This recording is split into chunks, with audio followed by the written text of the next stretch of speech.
Hi guys, you're most welcome to your channel. This is Asif Ali. बच्चों, हमने question number 7 तक almost complete कर लिए हैं। आज की क्लास में हम देखेंगे क्वेश्चन नंबर 8। और बच्चों, वाकई बहुत इंपॉर्टेंट क्वेश्चन है और बहुत इंटरेस्टिंग क्वेश्चन है। और इस क्वेश्चन को करने के बाद ना गुडविल की एडजस्टमेंट की काफ़ी हद तक आपको मतलब समझ आ जाएगी कि हाँ, यहाँ पर इस टाइप का भी क्वेश्चन आ सकता है। तो वीडियो को एंड तक ज़रूर देखना। आइए चलिए शुरू करते हैं। क्वेश्चन में बोला है 3 पार्टनर हैं, अभय, बाबू और चारू। इनका प्रॉफिट शेयरिंग लॉसेस बता रखा है इक्वली है। एग्री करते हैं ये एक नया पार्टनर है उसको इसमें इक्वल प्रॉफिट पर रखने पर। For this purpose the value of the goodwill is to be calculated on the basis of 4 year purchase. Number of year purchase क्या रखने हैं यहाँ पर, पहले मैं इसी को लिख लेता हूँ। नंबर ऑफ ईयर परचेज हमें रखने हैं इसके अंदर 4। ठीक है बच्चों, बाद में दिक्कत होती है ढूंढने में। Of average profit of last 5 year, पिछले 5 सालों का प्रॉफिट ये गिवन है हमें। ठीक है, these profit for the year ended 31 मार्च वर। तो 2019 31 मार्च 2019 का प्रॉफिट ये है, 2020 का ये है 31 मार्च में, 31 मार्च में 2021 का ये है, 31 मार्च 2022 का ये और 31 मार्च 2023 का ये लॉस दे रखा है। ठीक है, ब्रैकेट लग रहा है इसके आगे। ऑन 1 अप्रैल 2022, अब 1 अप्रैल 2000, अब यहाँ पर ये बहुत इंपॉर्टेंट पॉइंट है। 1 अप्रैल 2022, अब बच्चा क्या करेगा, सीधा यहाँ जाएगा और जो कि जाना भी चाहिए। 1 अप्रैल 2022 7,10,000 में एक कार थी जिसका अमाउंट बताया 1 लाख रुपए, उसको परचेज करा था एंड डेबिट कर दिया ट्रेवलिंग एक्सपेंस अकाउंट में। अब ये पढ़ते के साथ ही क्या समझ आया, कार क्या होती है, एक कैपिटल एक्सपेंडिचर है और हम उसे डेबिट कहाँ किस अकाउंट में कर रहे हैं, जाकर ट्रेवलिंग एक्सपेंस अकाउंट में, यानी कि रेवेन्यू एक्सपेंडिचर वाले अकाउंट में हम उसको डेबिट कर रहे हैं, उस अमाउंट को काट रहे हैं। तो ये तो गलती कर रहे हैं ना हम। On which depreciation is to be charged 25% per annum.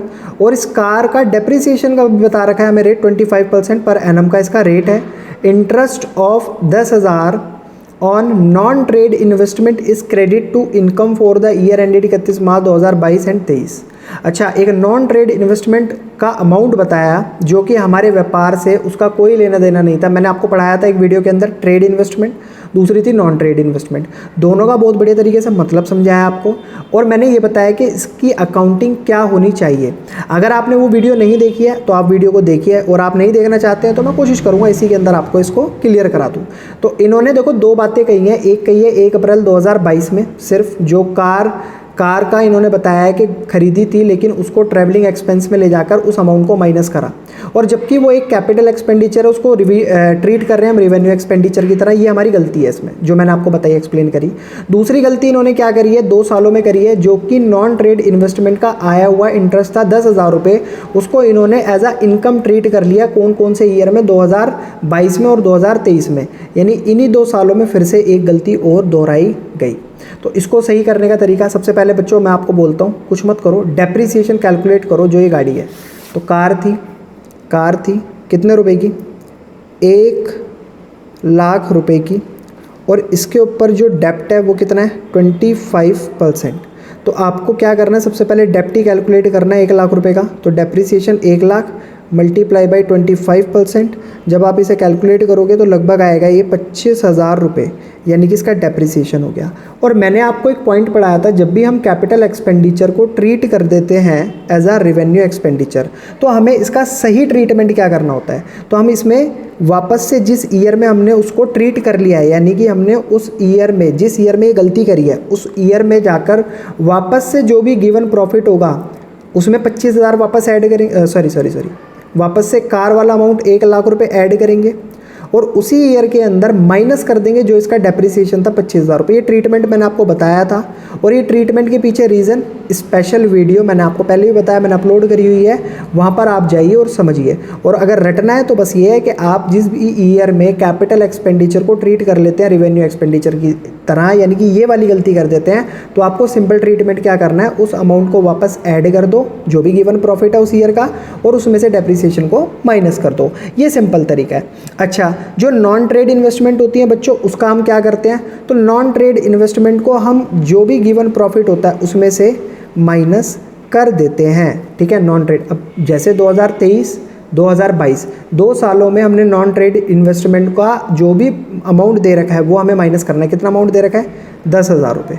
तो ये बता दी मैंने आपको साइड में बात। अब आते हैं सीधा मुद्दे की बात पर और क्वेश्चन को करते हैं शुरू। तो कैलकुलेट करेंगे हम, कैलकुलेशन ऑफ नॉर्मल प्रॉफिट को हम कैलकुलेट करेंगे आफ्टर एडजस्टमेंट, तो जो भी एडजस्टमेंट गिवन है उसके बाद। तो प्रॉफिट बताया गया था हमें किसका, 2019 का, कितने रुपए, 1.5 लाख। तो इसके अंदर कोई एडजस्टमेंट नहीं थी, एज इट इज़ लिखा रहने दो। आप देखो 1.5 लाख दे रखा है 2019 का। 2020 में प्रॉफिट 2020 का बताया गया है 3,50,000 रुपये, इसमें भी कोई एडजस्टमेंट नहीं है तो इसको भी ऐसे ही लिखा रहने दो। फिर बताया प्रॉफिट 2021 का 5 लाख रुपये, तो इसमें भी कोई एडजस्टमेंट नहीं है, इसको भी ऐसे लिखा रहने दो। फिर बताया हमें प्रॉफिट 2022 का, कितना, 7,10,000 रुपये। 2022 में कितना प्रॉफिट है, 7,10,000 रुपये, तो यहाँ लिखते हैं 7,10,000 रुपये। मगर इसके अंदर एक एडजस्टमेंट है, उस एडजस्टमेंट का हमें क्या करना है, सबसे पहले तो उसमें से माइनस करो नॉन ट्रेड इन्वेस्टमेंट का अमाउंट, जो कि 10,000 रुपये क्वेश्चन में साफ साफ बोला गया है। कहाँ बोला है, ये रहा क्वेश्चन नंबर 8, इसमें बोला है 10,000 interest of non trade investment. ठीक है, तो इसको हम माइनस कर देंगे। ये 31 मार्च 2020 तक का प्रॉफिट है, और जो 1 अप्रैल को ये काम हुआ, ठीक है, 1 अप्रैल 2022 को, यानी कि उस 1 अप्रैल से 31 मार्च 2023 तक का प्रॉफिट बच्चों ये वाला है। तो ये जो मैंने एडजस्टमेंट यहाँ कर दी है, इसमें से आप इसको हटा देना, ये गाड़ी वाली एडजस्टमेंट इसके अंदर नहीं आएगी। इस चीज़ का आप भी ध्यान रखना। देखो मेरे से भी गलती हो गई, हो सकता है आपसे भी गलती हो जाए। तो 7,10,000 में से जब आप 10,000 को माइनस करोगे तो अमाउंट आएगा 7 लाख रुपए। ये एडजस्टेड प्रॉफिट है। अब चलते हैं नेक्स्ट ईयर वाले प्रॉफिट पर। तो इसमें प्रॉफिट बता रखा है 2023 का, और जबकि ये प्रॉफिट नहीं है, ये लॉस है, 5,90,000 रुपये का बच्चों नुकसान है। इसके अंदर हम ये सारे काम करेंगे। 5,90,000 का देखो ब्रैकेट लग रहे हैं, यानी कि ये लॉस है। तो इसमें से हम पहले माइनस करेंगे वो 10,000 का नॉन ट्रेड इन्वेस्टमेंट वाला, ठीक है, माइनस करेंगे 25,000 रुपये वाला डेप्रिसिएशन, जो कि मैंने बताया आपको माइनस करना होता है, और ऐड कर देंगे कार वाला अमाउंट 1 लाख रुपये। ठीक है, अब इसको देखते हैं क्या आता है। तो 5,90,000 माइनस 10,000, तो ये तो ऐड हो गया, 6 लाख बन गया, 6,25,000 हो गया। 6,25,000 में से 1 लाख सीधा सीधा माइनस कर देंगे, तो ये हो जाएगा हमारा 5,25,000 रुपये का लॉस। क्लियर है बच्चों? ठीक है, अब निकालना है हमें एवरेज प्रॉफिट। तो average profit is equals to पहले ईयर का profit 1.5 lakh plus 3.5 lakh plus 5 lakh plus कितना हो गया ये 7 लाख माइनस 5,25,000 रुपये डिवाइडेड बाई 1 2 3 4 5 1 2 3 4 5 पिछले 5 सालों का है, तो 5 से डिवाइड करेंगे, सबको ऐड कर लो, 5,25,000 को माइनस कर दो, तो कितना आएगा ये 11,75,000 रुपये।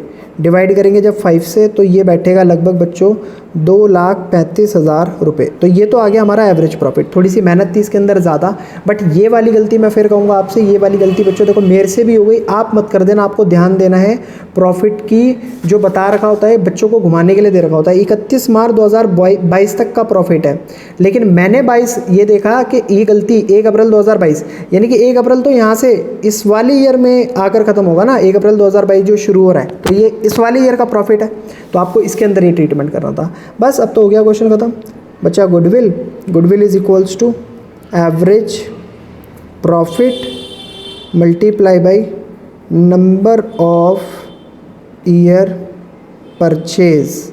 ठीक है, एवरेज प्रॉफिट कितना है 2,35,000। नंबर ऑफ ईयर परचेज हमने पहले ही लिख लिए थे 4, तो 2,35,000 मल्टीप्लाई बाई 4 9,40,000 रुपये।